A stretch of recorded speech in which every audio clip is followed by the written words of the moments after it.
a top-class draft starting 11 of Gabriel Jesus, Fulkrug, Foden, Rice, Dewsbury Hall, Hechan, Estupinan, Ake, Branthwaite, Trippier and Neto. All very disappointing so far, and an interesting fact I'll share with you a little bit later on. Let's get into the Game Week 7 preview.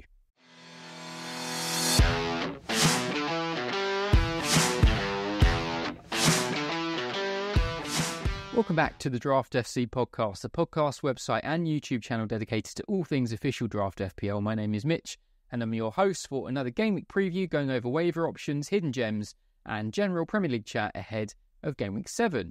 Now, Game Week 6 was quite nice for me as a Spurs fan, and Spurs were weirdly one of only 2 teams to keep a clean sheet this week, which is natural because I tweeted out on Saturday morning, just before the lunchtime kickoff between Newcastle and City, that I thought there'd be a load of clean sheets this weekend, but kind of as I pointed out myself in pre-season, clean sheets are well and truly dead. Aside from Spurs, Fulham were the only other team that kept a clean sheet, and I doubt many of us had Fulham defenders in our team. In fact, a lot of us have been dropping them over the last week or two, but there you go. Elsewhere, most of the results, I would say, largely went as planned. The only big upset, I'd say, is Newcastle getting a draw against City. Otherwise, Arsenal won, Chelsea won, Liverpool won, Spurs won away at United, and Bournemouth got a big 3-1 win against Southampton on Monday night. It's another busy midweek schedule of fixtures with EFL Cup games, Champions League, Europa League, all going off yesterday, today, recording this on Wednesday, and tomorrow on Thursday. But yeah, so I'm recording this on Wednesday, the 2nd of October, so any team news, injury developments, or press conference info are up to date as of then, and of course, subject to change. Some of the players I'll be discussing in this episode include Dwight McNeil, Brennan Johnson, Wilfred Ndidi, plus many more, so let's get straight into it.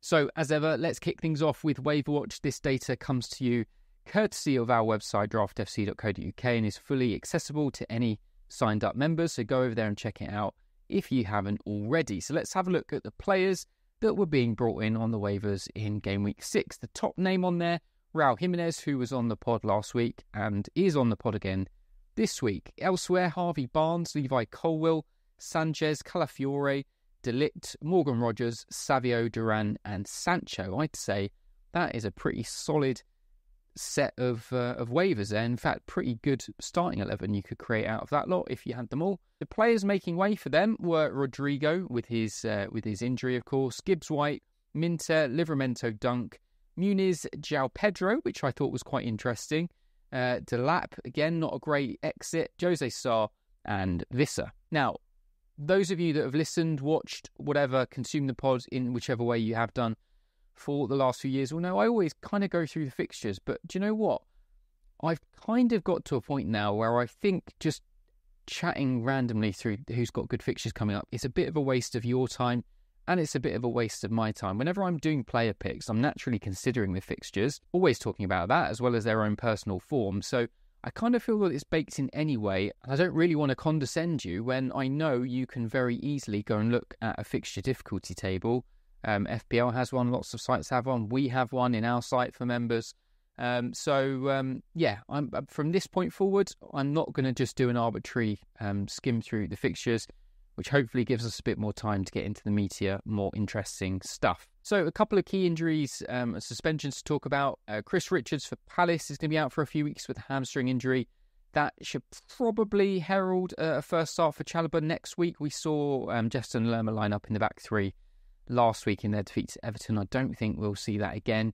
The other one to point out is Destiny Udogie, again, is going to miss a few weeks with a hamstring injury too, which opens up the possibility for his replacement that we will come to later on in this episode. On to the main picks, and for the defenders, just one to highlight really, which is Rico Lewis, who continues to pass the eye test, continues to start games. Interestingly, we saw him line up with Kyle Walker the other day, which, you know, up until now, City fans will probably remember better than me, I can't think of a game where Lewis and Walker have lined up in the same starting 11 together, which is possibly a sign of the times in Rodri's absence, that they're going to have to start using players and using the squad in a slightly more different way. There was also comments from John Stones this week basically saying he's sort of ready to directly step in and fill Rodri's shoes, which I'm not totally convinced. But not only that, Rico Lewis is, underlying stats for attacking returns remains very healthy. He's not quite tucking them away like we would want him to, but you kind of feel he could just go off and get a couple of attacking returns any moment now. Obviously gets the full reward of a clean sheet, being listed as a defender. A home game against Fulham this weekend, and still available in just under half of 8-team leagues, which is criminal. He should be owned in far more than that. And ownership is just gradually creeping up week and week. But yeah, if he's available in your waivers, definitely needs to be on your list. Now, let's come back to that starting 11 that I listed right at the beginning in the pre-intro. So for those watching, you can see it on screen. For those listening, I'll list them off again. Jesus, Fulkrug, Foden, Rice, Dewsbury Hall, Hechan, Estupinan, Ake, Branthwaite, Trippier and Neto. Now, I'm aware a couple of those have been injured or been in and out of the team a little bit. But through the opening 6 game weeks, this 11 has managed a grand cumulative total of 38 FPL points, which is 1 point less than our first midfielder, Dwight McNeil, who is on 39 FPL points so far. 3 goals and 2 assists, does only have 0.5 XG for those 3 goals, so that might not be the most sustainable output, but expected assists of 3. So either way, he's good for the points he's got so far. Last season, he got 11 returns for the season from an expected goal involvement of 11. The year before was his most prolific in the Premier League, in FPL terms at least, where he got 12 returns. So either you think McNeil is on for a career-topping season, which he very much could be. He's about to turn 25. When I think of McNeil, for whatever reason, I think he's like 29, 30. He just seems to have been around forever. So either you think he is on track to get a career-topping season, or he'll go quiet for a couple of months and regress to the mean. I think he's definitely worth a gamble in a lot of leagues if he's still available in your waivers, and he will be, because we can see from the stats he's only picked up in 33% of 8-team leagues, so for the majority of you out there, he will be available. The second one to highlight is Jadon Sancho. 2 more assists means he's going better than a return a game at the moment, and the firepower Chelsea have is really shining through now with a very stable starting 11.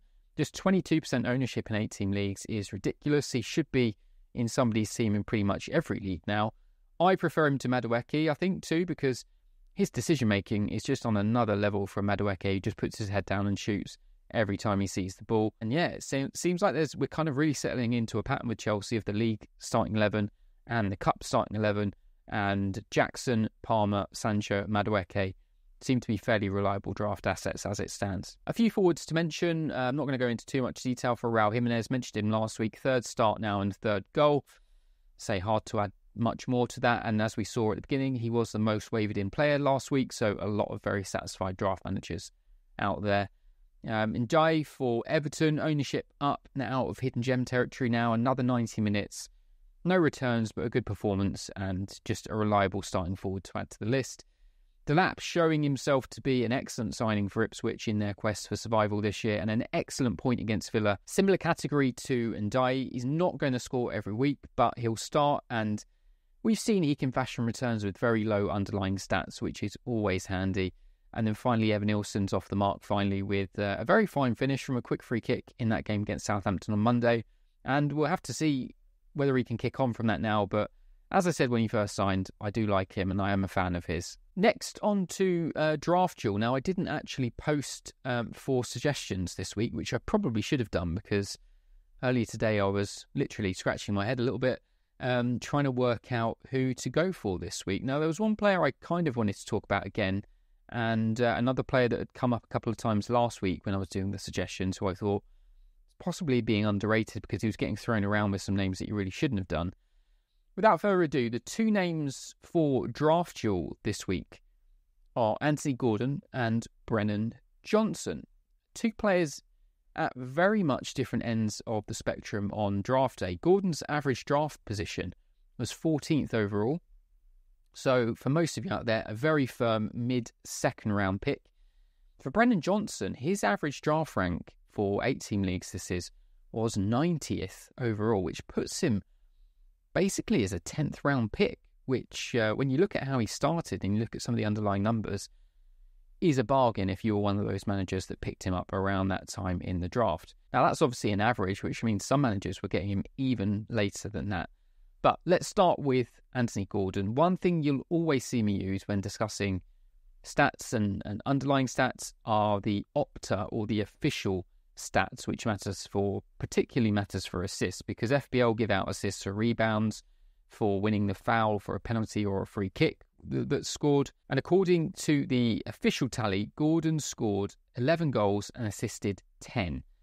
However, if we look at his FPL tally, he got 16 assists in FPL, which is a difference of 6, which is big. So obviously these extra assists are far less reliable for all players, given the reliance on other players and the team's ability as a whole. So Gordon's underlying stats suggest numbers that are a bit lower than last season, 27 returns last year, and based on the underlying data projecting this season, the range sits somewhere in the mid-teens. Now, Gordon generally performs well against his expected stats, with a conversion ratio pretty much just below 1, and anything less than 1 is very good. Very good minutes last season, got just under 3,000, and I see no reason, barring any major injuries, why that wouldn't be similar again this year. This is a bonus and something that goes a very long way in making a player a high draft pick on draft day, because as you'll hear me point out intermittently, there's usually a huge correlation in draft leagues between winning managers and them scoring consistent points for players that start and play more than 60 minutes. Just bread and butter points. There are too many managers that miss out on them week to week, and it will cost you. Gordon is undoubtedly the talisman for Newcastle, definitely over Isak, and that means more winning goals, more individual moments of brilliance, and in FPL terms as well, more bonus points when he does return. I'm a big fan of Gordon, and I've seen lots of comparisons and chat to suggest some managers have undervalued him, potentially lost faith after a short run of blanks, but he is a top quality draft asset. Speaking of undervalued, let's come on to Brennan Johnson. Now, analysing a player like Brennan Johnson is proper draft FPL, because the range in his potential output this season is massive. This makes trading him and comparing him incredibly difficult, because it depends where you personally sit on the spectrum of his potential. Now, if we look at Spurs in general so far, got an injury to Wilson Odobert, Johnson remains really the only obvious choice week to week to line up off the right-hand side. This is helped by Kulusevski really showing what he can do from that more central role in recent weeks. And although Kulusevski can and probably will sometimes line up on the right, he's really proven that he's far more dangerous in field. Now, I included Johnson, you'll remember, a few weeks ago on that big table of mids that I did, and I highlighted his very impressive non-penalty expected goal involvements of 0.83 from last season in that one, and I'll highlight it here again, because for a player of his stature and reputation, it is very, very good. But expected stats don't pay the bills. Actual goals and assists do. Johnson's stats are far more in line with FPL, with just 2 extra FPL assists last year for 5 goals and 12 assists from just 2,300 minutes. The key discrepancy that I haven't included in the table is his XG in isolation from last year. 5 goals from an XG of somewhere between 10 and 12, depending on the source that you use. And this is obviously a terrible return, showing he needs at least an XG of 2 for every successful goal scored.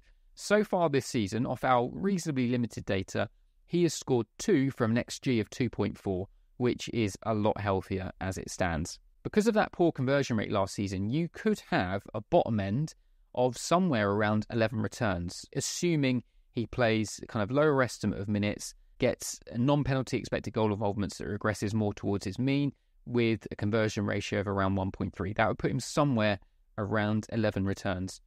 If he's able to maintain a similar non-penalty expected goal involvement per 90 to last year and is able to get his conversion ratio closer to 1, it could get him as high as 23 attacking returns, even from just 2,500 minutes, which I'm estimating him to get this season. So a lot of this comes down to personal preference.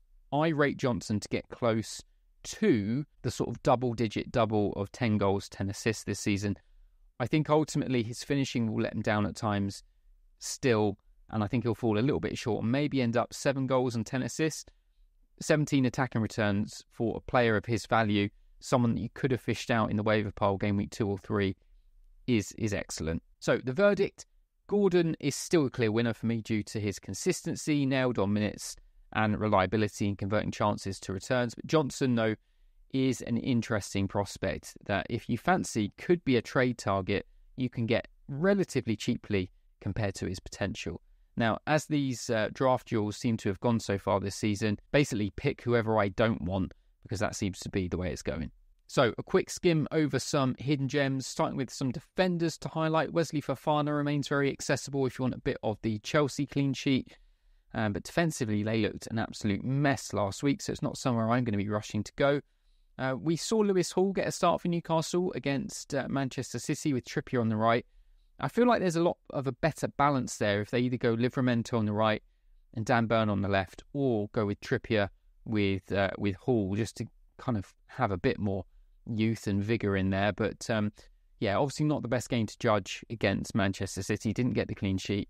Away to Everton this week, and I can see him getting another start. And then another one just to kind of put on your radar early doors is Matty Cash, who is still injured, so probably not one for this weekend, but is expected to be back very soon. We've obviously got the international break coming up after this weekend, so it gives him a couple of weeks to recover, and could be back as soon as game week 8. Now, in midfield, I'm going to just give myself a little pat on the back for recommending Souček last week, though I probably didn't recommend him with a huge amount of enthusiasm, but another goal, another very useful goal. And I think for any West Ham manager, whether it's Moyes, Lopetegui, whoever ends up coming in after Lopetegui, just drop Souček at your peril. He's incredibly underrated and an important part of that West Ham squad. He's kind of like a poor man's lanky Frank Lampard in a way. He's just got that knack of doing a little bit of everything, arriving in the box at just the right time.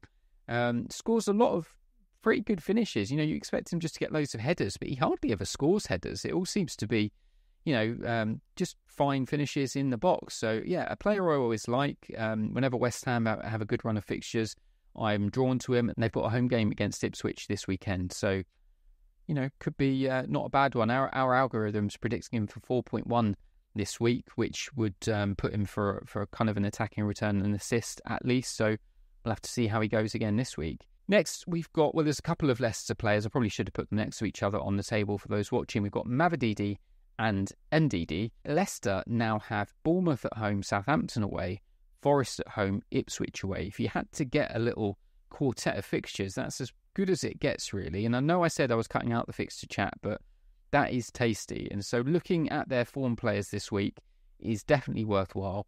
Mavididi seems to have secured his starting spot, having started the season on the bench. Meanwhile, Wilfred Ndidi, who I'm still trying to reacquaint myself with as a sort of playmaking number 10, got his 4th assist of the season against Arsenal and has started every single game. So we've got to pick the right Didi, N or Mavi. I think, for me, I've got my eye on NDD, particularly one of my own draft leagues this week, actually. Very decent availability across most league sizes and nailed to start and play the pretty much full 90 minutes. So yeah, a player that I'm sure will actually be quite popular this week. And the last one is my good friend Sade for Brentford. We will issue the same ultimatum that we gave to Morgan Rogers the other week. Return this week or you're out. I think he's worth another week with their fixture at home against Wolves. He was deployed somewhat out of position on the right side in that game against West Ham last weekend, which doesn't particularly suit him very well. So we'll have to see how he lines up against Wolves this week. If you've had enough and you've got your eye on somebody else to come straight in ahead of this weekend, I would not talk you out of it, but personally, I'm going to give him one more chance. Now, most hidden gem pick this week refers back to the fact that Destiny Udogie is going to be injured for a couple of weeks. And it's not Ben Davis that's going to replace him. It will be the forgotten man, Jed Spence, rostered in just 3% of 16-team leagues. We expect him to come in for 2 to 3 weeks, depending on just how injured Udogie is. He was the like-for-like replacement in the United game, came on for the second half. Looked okay. He picked up a yellow card, which I think restrained him a little bit. But we got fixtures away at Brighton, at home to West Ham, and away to Crystal Palace. And he's actually a lot more forward-thinking than Udogie is. Udogie really doesn't get that many attacking returns, to be honest, and he probably should get forward more. With Jed Spence, he is definitely not afraid to burst forward and get into the box. We saw it the other night in the cup game against Coventry. And over those 3 games, if he plays and starts all of those 3 fixtures, I would back him to get at least 1 attacking return. The get rid list looks pretty much as it has done. I've just removed a few names, really. Rodri's obviously still on there. Kamada, Mudryk, McAllister, Hechan remains on there. Kivior, Gomez, Maguire, Ake, and Neto goalkeeper. All of these have far too high ownership as it stands, and should be much lower. Just due to time, the fact it's Wednesday, so a lot of you will be listening to this on Thursday or maybe even Friday morning. I'm not going to go through all of the predicted lineups this week. They will be up. They have been updated and will continue to be updated right until the deadline. Available to everyone if you just go to draftfc.co.uk/predicted-lineups, or if you just Google Premier League predicted lineups, you will see the Draft FC site appear very high on the search ratings. So that is it for this episode. A reminder that the waivers will process at 11 a.m. on Friday morning UK time, and the main game week deadline is at 11 o'clock on Saturday. So usual proceedings, usual timings as we've been used to for the past couple of weeks. So don't forget, pencil in those moves now if you haven't already. For those of you that haven't yet, please click the subscribe button and give us a thumbs up if you've enjoyed this content or if you're new here. Drop any comments below. I will respond to nearly all of the comments if they're done in good time. And also, if you can think of any draft duels you want to see for the next episode, it will probably end. I mean, the next episode will be after the international break now. But if there's any particular burning draft duels you want to see, then comment them below as well. If somebody comments a draft duel that you like the look of, give it a thumbs up and kind of use it as a voting system. So if one of them gets a lot of thumbs up, then I'll consider that the winner and do that on the next pod. For those of you listening on the audio, make sure you're following or subscribed on whichever platform you listen to your podcasts on so you don't miss out on them as they drop. And as I've mentioned a couple of times already, if you do play official FPL draft and haven't gone over to draftfc.co.uk, do so now and check out all of the unique, wonderful draft features we have to make your experience better and overall, hopefully, more successful. For those of you that are already signed up members, the Discord is coming along. I've started building it already and will be released to you in the next week or two. And it'll be great to get everyone in there almost in one room to start mingling and chatting and just helping each other as a community. Those of you that haven't signed up that would want to be part of that, for now it will be a exclusive reserve club for those of you that are signed up at Draft FC. So just another reason to sign up should you want to be a part of that. So best of luck ahead of game week 7. The leagues are really starting to shape up now with the wins, losses, or overall points if you play classic scoring. So another good opportunity to get ahead with some good player picks I think we can pull out the waivers this week. And as always, stay sure.